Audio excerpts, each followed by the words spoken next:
right, everyone. Welcome back to this episode of Faith-Infused Leadership. I am your co-host, Meredith Banka, and I'm here with our host, Debbie Heiser from Three Vines Consulting, and also a special guest today. We're welcoming Justin Dick, who is a restaurateur and businessman from Sandpoint, Idaho. So welcome to the show, Justin.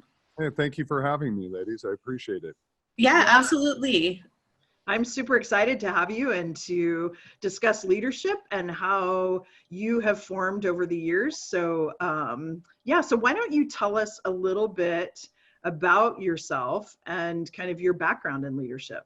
Introduce yourself, Justin. I'll try to give you the brief synopsis here. I spent a lot of time, born and raised in Denver, Colorado. I ended up in Pocatello, Idaho on a football scholarship. Didn't do much except football when I was at Idaho State. So I had a lot of catch up to do when I was finished, and I had transferred to the University of Colorado. I graduated with a psychology degree at the University of Colorado, Denver. And with all that said, made it into counseling school, made it into law school, and ended up becoming a salesperson at a car dealership, which I really, really loved. And I felt like I was able to use my degrees in a very different way that were very helpful in business. Not long after that, the automobile industry was having some troubles right around 2004 to 2009. We always tried to find a way on how we were going to get to Sandpoint, Idaho. And the doors kind of opened for that, for my wife and I to move from Denver up here and to begin our family. And I ended up in the restaurant biz, which was something, a very, very far turn from where I ever was or anything I ever wanted to do at this point. So from there, we're on roughly 13 years later, 2 restaurants, some commercial property, 170 some odd employees, and living in this wonderful little town of 10,000 people up in the mountains on a lake.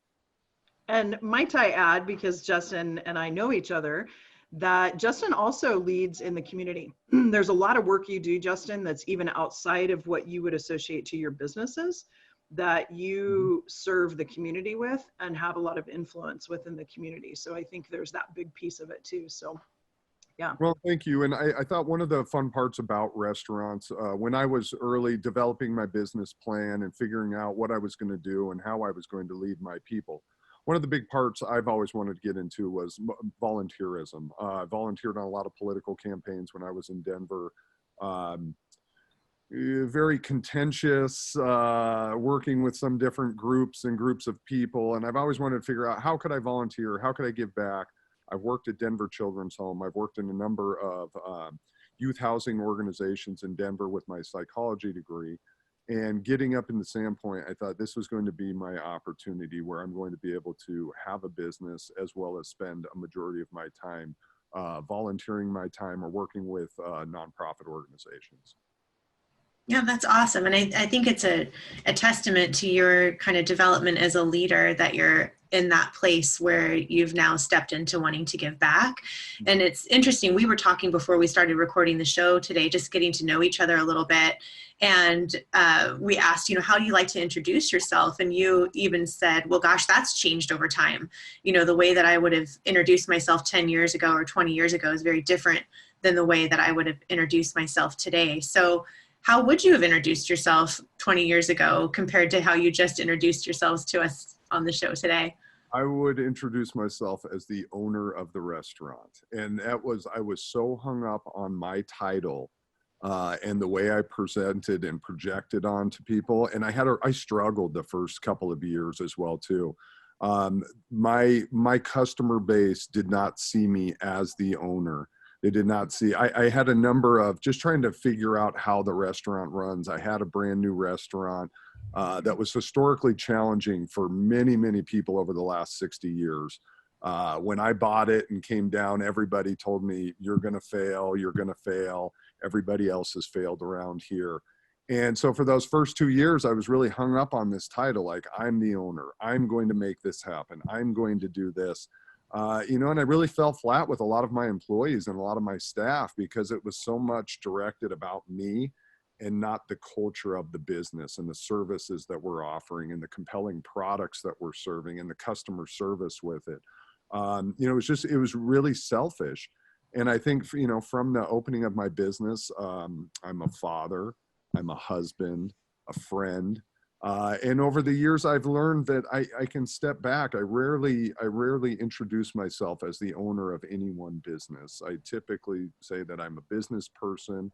I'm a community conduit. I love our downtown core is about 5 to 6 blocks.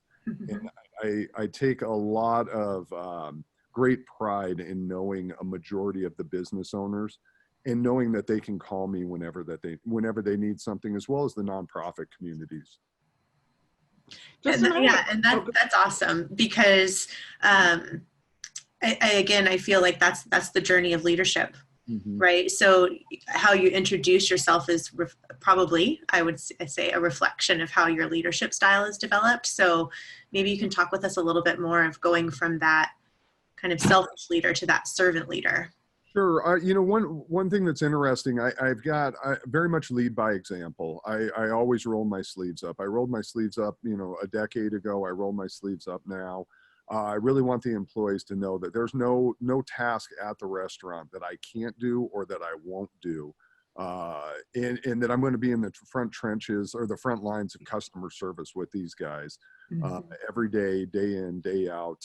Debbie knows that I spend a lot of time at the restaurant. I have a very challenging, some people work to live, some people live to work, and I live to work. It's always been something that almost in my character, I want people to know that I work and that I work hard and that I work long hours. And that a little bit of that is the selfish part of me, but I also want my staff to understand that, if you can't do it, I will be there to do it one way or another. Mm-hmm. And today much more is, there's so much experiential learning that comes with leadership as well too.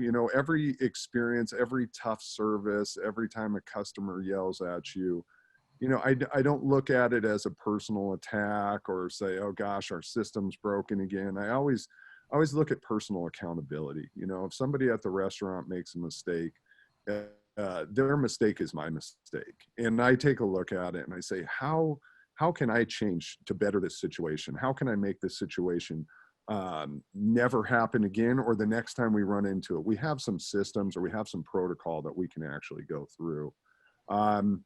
Furthermore, I guess when I was younger, I spent a lot of time, I worked really hard on my employee handbook. I thought that was the very first thing. I'm going to write down this. It's going to be black or white. There is no in between. There's going to be zero tolerance on this and a 3-strike policy on this. And, over the years, and Debbie can probably attest to this, on my board work on some of the nonprofits, the biggest way to put me to sleep is to talk about governance and the rules. And it's just not my big thing. One thing I've learned in the restaurant, we live in a lot of gray areas. There is no black and white. Everything is a situational experience. We may have to break a couple of policy rules for a specific customer or a specific employee based upon their circumstance.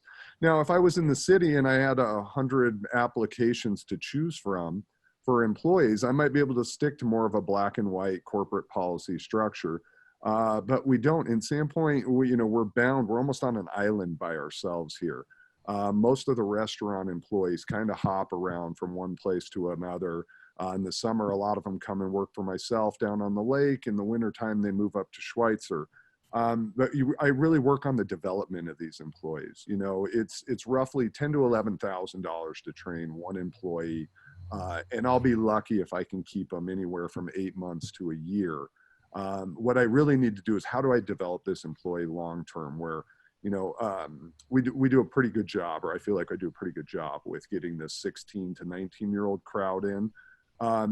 I don't want them to be a career restaurant employee for me. So I want to develop them between 16 and 21. And then I want to slowly, gently put my hand on their back and guide them one direction, whether that's going and getting their education, getting into a trade school, taking a job with better upward mobility, and much more of a mentor.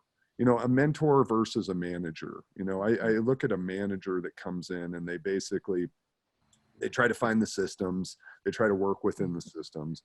I think the mentor can take a look at it and say, you know what, these systems may not apply to you, but you're a great talent, a great help, and we're going to help develop you into the person that we need you to be. and that'll hopefully help you develop into the person you want to be. Mm-hmm. Yeah, and Justin, it's interesting because you said a couple of things that really struck me. One, about developing an employee long-term. It's not about whether or not they stay with your business or your restaurant. It's really about serving them as people. And I felt like that maybe was a shift for you when you talked about earlier in your career, how it was all about the title and kind of that, you know, I'm a leader now type of situation. And then you also talked about with customers, how you don't take it personally anymore. And I find that as leaders mature and get into more of the servant leadership, they don't take things like that personally because they know it's an experience that someone had and it's not directed towards you. Was there a time or something that you can think of, a switch that happened for you, or an event or something that caused you to move from that leader into more of a servant leader type of? Great questions. One, that's an interesting one in and of itself. I have, probably in about year 3 or 4 in terms of my restaurant ownership here. Now we're going on roughly 10 years at one restaurant, 5 years at another restaurant. I've picked a couple of mentors, and they weren't necessarily people that I identified as mentors. They were people that came into my life for one reason or another. I was having some issues with interviewing. And trying to find an interview process that would help me screen more people coming in. I'd get stuck hiring just about everybody to fill up and get my staff ready for the summer. And roughly 50 to 60% of those people were somewhere from A+ to B- talents. And again, no pejoratives in terms of the labelings on where they're at. I'm just giving a system of a leveling system. But then, we get roughly 50 to 40% that just are unengaged, C and minus, and that it becomes very cancerous around the restaurant to have those types of people there. And it would weigh on my soul, having so many good people working with other folks that weren't very committed. And then every day getting this, I get one of my great salad people, Ken, would come up to me and say, I'm here for you. I pick up shifts. I do everything I can for you. Why am I making the same amount of money as this person here who doesn't come in regularly? So over the years, I've gotten some mentoring from some HR folks. And one of the greatest lines that I ever heard that somebody told me, you've heard the saying, don't be a bull in a china shop.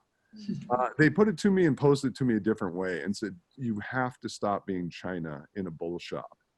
And I thought about it for a little bit. And I thought, I don't really understand what that means. They said, you have to stop waiting around to be fragile. Okay. You have to anticipate that in your line of business, you're going to run into customers that get upset over one reason or another, right? Somebody comes in. If I could get everybody for their birthdays and their anniversaries, I'd be a happy man at both my places.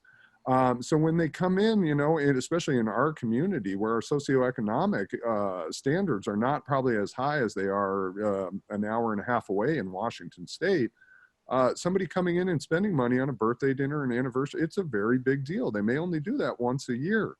So if something gets screwed up, even the most minor thing, they tend to backlash on the person close to the situation, which would typically be myself or one of my staff. And I've really opened it up. And now when I look and we do have problems, I almost see it as I've made some of the most loyal customers with people that have come in and had a very frustrating experience. And I've done that a lot because they understand that I'm always going to do something to make it right with them, whatever the situation is with them. And we typically get these guys back. I can go down to my restaurant right now and I could find 4 or 5 people that have lit me up, finger in the chest, screaming at me at some point in time, that I've developed into a wonderful relationship where, I know their family, they come into the restaurant quite a bit. And it took a long time to get that thick skin, to get that skin built up. And it's really challenging teaching it to some of my younger employees as well, too. It's tough to put those types of incidents in the rearview mirror when you get a physiological response. Your blood starts to boil. You get goosebumps when people are yelling at you and you're trying to figure out how to calm them down. But you get a lot better at it now. I kind of look forward to it when a server goes, oh my gosh, I've got this guy on table 1 and he is so mad right now. And I'm like, it's my turn to walk into. Okay, and that makes me think about a question that I had posed to you. I know you said you live to work, like you do love the restaurant business and you love doing what you do, and it's really obvious. As a matter of fact, I'll see you in about an hour, but and it's really obvious that you love what you do. And so if you had to think about today where you're at, what is one thing that just really lights you up about being a leader? That's a great question as well. I love working with just top A+ people. I feel so empowered when I'm around other people that I feel are leaders, and they're uplifting and they're challenging. They're critical to a point where you feel safe. Debbie, one thing I've always really liked about your leadership style is it's so vastly different than, I was telling Meredith this when we started the show, that the first time you told me that we were having a board development for the board that we sat on, and it was going to be 4 hours, I was like, oh, what are we doing? And we went in, I can tell you my mind wasn't super clear when I walked through the front door. But I ended up, I found it to be so amazing. It brought our whole board together. The level of trust with each of our board members is amazing. I was letting Meredith know we've got this, each of our committees work so independently of each other, and we just have this level of trust and knowledge that everything's going to get done. And I love that. I mean, this has been one of the funnest boards I've ever worked on, because I feel like we have so much horsepower on our board that we can get just about anything done. And when we run into challenges, you know, my big thing, I love when people say, you can't do this, or somebody tells you, oh, it's been done before, you'll never be able to do it. Like that gets my juices going to say, you know what, I'm going to prove you wrong in this case. Yeah. So. And I think I get like that when I'm around a lot of other great people. Mm-hmm. Yeah, that's smart, to surround yourself with great people. And thank you for the compliment. But, and so I do have a question too. If other leaders that are watching this, and I see you as a very humble leader, which is part of that. You really care about your people. And I've always said, to be a really good leader, you have to show people that you're willing to walk through fire for them. And then they in turn walk through fire for you. And it's a reciprocal type of relationship. And so when you think about other leaders that are listening to this, that may be where you were when you first started leading, or maybe where you are today, or somewhere in between in that journey, what would you say is maybe one or two big rock pieces of advice that you would have for other leaders? You know, one thing that I learned, my father's very big proponent of this, is making sure that you put yourself into somebody else's shoes. With my line of work, we work with a lot of individuals that potentially didn't make it through high school, that don't have any after high school education, people coming in and out of halfway houses, out of prison sentences. Very tough lives for a lot of these guys as well too, but also some of my greatest employees. It's easy for me. I've kind of taken an approach several years ago as well too. How do I keep these people from leaving and getting back into their bad habits and whatnot? And again, it was to put myself in their shoes. What is it that's causing them to miss work? What is it? What are the issues? Why can't they budget their money? Why do they not have a bank account? Very, very basic stuff for a lot of people, but they don't necessarily have the know-how for it. So we've worked with a lot of community organizations, getting them with the right people, myself sitting down, helping with budgets, helping with microloans. Microloans are an interesting way. You'll see this a lot in the restaurant industry as well too. It's a slippery slope, handing people money or loaning them money to get into different situations or get out of different situations. But again, if somebody's willing to walk through fire with me, I just had a great situation. I've got a wonderful person that's worked for me the last couple of years. And just the hardest working will show up, will work 7 days a week whenever I need it. Car trouble, they live 45 minutes out of town. Couldn't catch rides, can't pay for Ubers, taxis, and we don't really have that great. We've got a great public transit system within our city, but connecting rural communities together, we don't necessarily have that. So a car is a fact of life that needs to get done. I will help certain individuals at our restaurant, those that I really love, and I know that they'll come and they'll put the work down for me. But we just ended up buying one of our employees a car. They're on the slow payback system with me right now. But the joy that I've seen it bring to the family, that they have a vehicle and their kids can get to school, it's reliable. Sometimes that's all it takes, is just to understand what situation they're in. Again, if you live in that black and white world and somebody misses a shift and they no call, no show, right? My employee handbook says they're terminated, right? And is that really what we want to do? Have any of us ever slept in and missed a meeting or didn't set your alarm, right? And, sometimes we were all fortunate to be in, very large corporate organizations where somebody said, hey, don't worry about it. I covered you. We did this, we did that.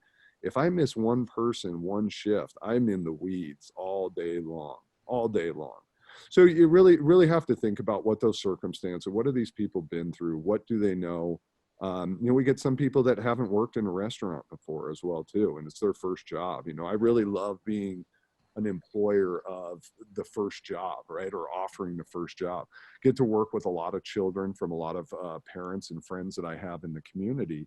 I want to teach those kids what customer service is. I want to teach them how to clean, how to roll up their sleeves, how to use a little bit of elbow grease to get what they need and to have a successful time at work.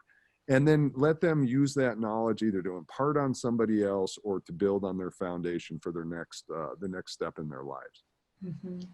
The amount of courage and compassion that you're combining together in order to allow for some of that to come through in your leadership style is I think it's just really remarkable. And obviously a learned skill, right? Something that you have developed over time, going from your black and white, leadership style of the past to this very humble and compassionate style today. Because our show is called Faith-Infused Leadership, does faith play into that for you at all when it comes to humility, compassion, giving to those around you? Yeah, absolutely. I've always been a person of faith. I don't really have a pick faith. I like to believe that there is something bigger than all of us out there. I think faith in general, having faith in something bigger than all of us. When I look at my business, the business is bigger than us. My employees hate when I say this, but I'll always say, if we lose an employee, the business will go on the next day. If something were to happen to me, our doors will be open the next day. And it's kind of a two-pronged situation. I let them know that despite how great you are, I will find somebody to come in and replace you at some point if I have to. And I never like to get into that situation, but I also like to show them that me too. And there's some safety in this, that if something were to happen to me, our business would go on, your future would go on, your job would go on at this restaurant. Faith in business ethics as well too. One of the things that I have a real hard time hearing is it's just business. A lot of people say that term after they've done something that they would never do to a family member or a friend or somebody that they're close to. They say, oh, it's just business, after you've sniped somebody's customers or done this or done that. I don't like that. I'm a Rotarian. I believe in the four-way test. One of the lines in terms of a four-way test on how to do a business deal, is it fair for all concerned, and will it create great friendships and goodwill on and on and on from here? And I like to think about that as well when I'm looking at business and catering and potential opportunities as well too. If it's not good for all of us, it's just not good at all. I don't want to work with somebody where we don't have a reciprocal success off of a program. And I typically I'll shy away from things like that. I don't shy away from much in terms of wanting. I'll always look. My faith is this: I'll always try to figure out how to say yes. It's super easy to say no and take the path of least resistance and go, you know what? I don't want to do this particular cater, this wedding, work with this organization. I always want to find a solution base. How could this be good for both of us? And I'm going to have faith that when I'm working with you, that we're both going to reach this. We're both going to do something that's mutually beneficial. If it's a one-way street, I really don't want a whole lot with it. That's awesome. It's awesome. Well, I think to close out our session today, we were curious if you had one piece of advice that you could give to a new leader, what might that be? That's a good one. I don't know. There's a couple of them. A few things that have really led me, understand, I'll kind of go back to there is no black and white. I think you really need to look at everything as a situational based cases. I've had some issues with drugs and alcohol in the past with a lot of employees. I myself haven't had a drink in 8.5 years as well too. I think that's kind of empowered some of my other employees to do the same thing. We've got a great little sobriety crew here. But kind of with that black and white, I would have lost a number of great employees based on a zero tolerance policy that I had. And instead of taking that path of least resistance and saying you're terminated, don't come back, turn in your keys, it was, what can we do next? Is there a path of substance abuse or Alcoholics Anonymous or Narcotics Anonymous? And we've had some really great success doing that. Now, I've also had some huge failures in doing that as well too, but typically the positive ones always come to mind, and they're typically still working for me. The devil's in the details. This is one I've struggled with, but I'm so much better with it right now. Lots of planning, lots of organization, down to the most minor detail. You have to have all of that ready before you pull off something great and something grand, and everybody has to understand what those details are. And lastly, again, this kind of goes back to the black and white. Sometimes the devil you know is better than the devil you don't.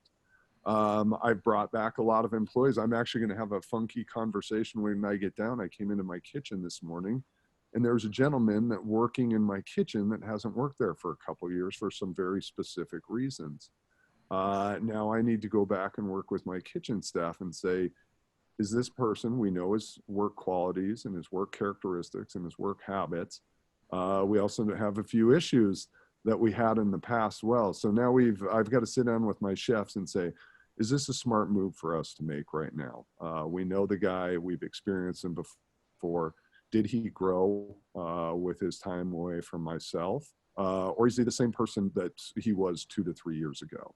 And it's going to be really interesting. It's funny that this all came up. I walked in this morning. I thought, oh boy, what a great day for some leadership chat. Into it here in the next couple of minutes. So well, yeah. Thank you. Oh, go ahead. Go ahead. I was just going to say, well, thank you for taking the time to allow us to hear a little bit more about your leadership and about those philosophies today. And Debbie, if someone wanted to learn a bit more about the work that you do, where would be a good place for them to find you? Yeah, I'll answer that in 2 seconds, because honestly, after this conversation, Justin, I would almost introduce you as a philanthropist and a guide. You know, because being a philanthropist is not just about giving money, but it's about giving time and caring about people. So thank you for being with us. You can find out more about me and what I can do to serve you and help you as a business consultant and leadership coach at www.3vconsulting.com. And that's all spelled out. 3V as in Victor, consulting.com, or follow me on Facebook. Fantastic. Well, for this episode of Faith-Infused Leadership, I'm your co-host, Meredith Binka, here with your host, Debbie Heiser, and we will see you again the next time. Thank you, ladies.